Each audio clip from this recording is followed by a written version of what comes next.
अस्सलाम वालेकुम दोस्तों आज मैं आपको बताने वाला हूं कि अगर जंग हो जाती है तो कौन से सेफ्टी मेजर्स आपको लेने चाहिए, क्योंकि टेंशन काफ़ी इंक्रीज़ हो चुकी है। अपनी पिछली वीडियो में मैंने ज़रूर कहा था कि मुझे नहीं लगता कि अब जो है ऑपरेशन सिंदूर के बाद बाकी कुछ बचता है जिसकी वजह से जो है जंग हो। लेकिन अब जो है टेंशन, मैं तब तक जो है जंग को सीरियस नहीं लेता जब तक मैंने आपको कहा था कि अमेरिका अपने शहरियों को ना कहे कि इंडिया और पाकिस्तान से आउट हो जाएं, इंडिया और पाकिस्तान को छोड़ दें, तब तक जंग के कोई चांसेस नहीं है। क्योंकि अमेरिका को पता होता है कि जंग होनी है इनके दरमियान या नहीं होनी। बेसिकली सुपर पावर है तो वो सारा कुछ कंट्रोल करता है। अगर उसने अब जैसे कि कहा है कि हमारे जो शहरी हैं वो दोनों कंट्रीज को छोड़ दें तो कुछ भी हो सकता है। मैं अमन चाहता हूं, मैं चाहता हूं पीस रहे, बिल्कुल जंग ना हो। क्योंकि अगर जंग होती है तो मासूम लोग मारे जाते हैं, सिविलियंस मारे जाते हैं, ना पॉलिटिशियंस का नुकसान होता है ना किसी और का, इनके बच्चे, इनकी जायदादें, सारा कुछ बाहर है। और अगर जंग होती है तो ये अगर मतलब कोई एक कंट्री, वो भी मतलब जंग होती है तो वो किसी के फेवर में भी जा सकती है और किसी के अगेंस्ट भी जा सकती है। तो दो सिचुएशन होती हैं कि उस कंट्री को छोड़ दिया जाए या अपने आखिरी कतरे तक जो है लड़ते रहा। तो इस तरह से जो है सिचुएशन होती है। आम बंदा ही बेसिकली जो है मारा जाता है, जो गरीब होता है वही जो है मारा जाता है।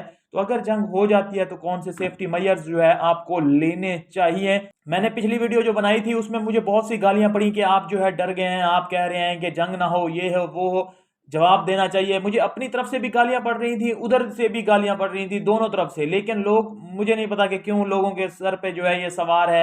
शायद लोग इस चीज को नहीं समझते या इस चीज को उन्होंने जंग कभी, ये न्यू जनरेशन है ना, काफी अरसा हो गया जंग उन्होंने देखी नहीं है। उनको पता नहीं है कि दोनों एटमी पावर हैं और अगर न्यूक्लियर हथियार इस्तेमाल हो गए तो उसके असरात 50-50 साल तक रहते हैं। अगर आपकी आने वाली नस्लें भी यहाँ पे रहेंगी, बच्चे पैदा करेंगी, तो वो भी अब नॉर्मल होंगे। वो मतलब नहीं पता लोगों को कि क्या इफेक्ट होते हैं वार के, क्या चीजें होती हैं। लेकिन फिर भी अगर वार हो जाती है तो सबसे पहले मैं आपको कहूंगा कि आपने तकरीबन जो है 2 हफ्ते का फूड जो है अपना करके रखना है, अपना स्टोर रखना है और किसी बेसमेंट में स्टोर रखना है। लेकिन उतना ही रखना है जितना आपको नीड हो, अपनी फैमिली के हिसाब से, अपने रिलेटिव के हिसाब से, सबने जो है अपने उसी हिसाब से रखना है। 2 हफ्ते तक का कम अज कम फूड आपके पास होना चाहिए। मोबाइल जो है आपके चार्ज होने चाहिए। अगर आपके पास जो है सोलर वाला या इस तरह से निज़ाम नहीं है तो लाइट्स जो है सबसे पहले कट ऑफ होती हैं। तो आपके पास जो है चार्ज होना चाहिए। आपके जो जितने भी मोबाइल फोन है सारे के सारे 100% जो है चार्ज होने चाहिए। उसके अलावा आप अगर जो है बॉर्डर एरियाज पे रहते हैं, बॉर्डर के करीब वाले एरियाज पे रहते हैं, तो आपको यहाँ तो वहां से अगर आपके रिलेटिव हैं किसी बॉर्डर के दूर एरिया पे, वहां पे जो है शिफ्ट हो जाना है। जैसे ही कोई इस तरह की जो है अलार्म बजने लगे या कुछ इस तरह से सीन बने, या आपके पास दूसरा ऑप्शन ये होता है कि आप जो है, आपके पास बेसमेंट वगैरह है या आपके पास जो है कोई शेल्टर है, तो उसमें जो है आपने शिफ्ट हो जाना है। उसके अलावा सबसे एक इंपॉर्टेंट काम जो आपने करके रख लेना है, आपने अपने, अगर आपके पास कोई भी सवारी है, चाहे बाइक्स हैं या गाड़ी है, आपने पेट्रोल की टंकी जो है अपनी फुल करवा लेनी है। जैसे ही अलार्म बजने लगे या उससे पहले अभी ही प्रिकॉशंस ले लीजिए, क्योंकि बाद में पेट्रोल आपने ही इस्तेमाल करना है, वो आपका इस्तेमाल होता रहेगा, कहीं जाता नहीं है। तो वो जो है आपने अपना जो फ्यूल है या पेट्रोल वगैरह उसको जो है आपने मैनेज करके रखना है। अगर हो सके तो कुछ अपने घर में भी स्टोर करके आप रख सकते हैं, टैंकी भी फुल करवा सकते हैं। तो ये कुछ सेफ्टी मेजर्स हैं जो आपको लेने चाहिए।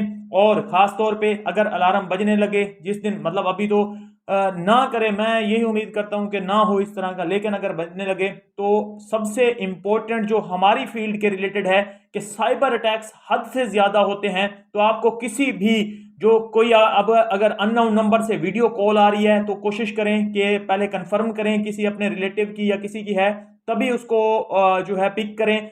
वीडियो कॉल तक या किसी मैसेज में भी आपको लिंक आ रहा है ना, वो उस लिंक पे भी आपने क्लिक नहीं करना। कोई भी इस तरह से आपको लिंक आ रहा है, कुछ भी आपको कहा जा रहा है, इस मतलब लिंक पे क्लिक कर दें, या ये एसएमएस आया है इसमें जो है आपको ये फैसिलिटी मिल रही है, आपने किसी भी लिंक पे जो है क्लिक नहीं करना। साइबर अटैक से आपने खास तौर पे बचना है।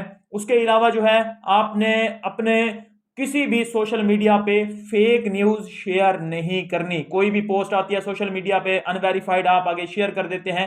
सिर्फ वेरीफाइड ट्विटर हैंडल जो है आप फॉलो कर सकते हैं अपनी कंट्री के, जैसे हमारे DGI ISPR के हैं। इसी तरह जो है जो वेरीफाइड जो है ट्विटर हैंडल होते हैं वो जो है आर्म फोर्सेस के, वो आप जो है फॉलो करके रख सकते हैं और उन्हीं की जो है न्यूज़ पे आपने बिलीव करना होता है। तो आपने ये सेफ्टी मेजर्स लेने हैं। अगर कुछ इस तरह से होता है तो आप अपनी सिक्योरिटी को जो है सेफ बनाइएगा, क्योंकि अगर वार होती भी है, दोनों एटमी पावर हैं, तो 10 दिन के अंदर ये खत्म हो जाएगी, ज्यादा देर नहीं चलेगी। 10 दिन के अंदर जो है आलमी प्रेशर जो है इतना ज्यादा आ जाएगा कि ये जंग जो है खत्म हो जाएगी, उससे ज्यादा नहीं चलेगी। तो 10 दिन आपने अपने आप को सिक्योर करना है, मतलब 2 हफ्ते के लिए अपने आप को आपने सिक्योर करना है। 2 हफ्ते अगर आप सरवाइव कर गए, सिक्योर कर गए, तो आप सेफ रह सकते हैं। मिलता हूं नेक्स्ट वीडियो में, अपना ख्याल रखिए, हमारे चैनल का भी। अल्लाह हाफिज।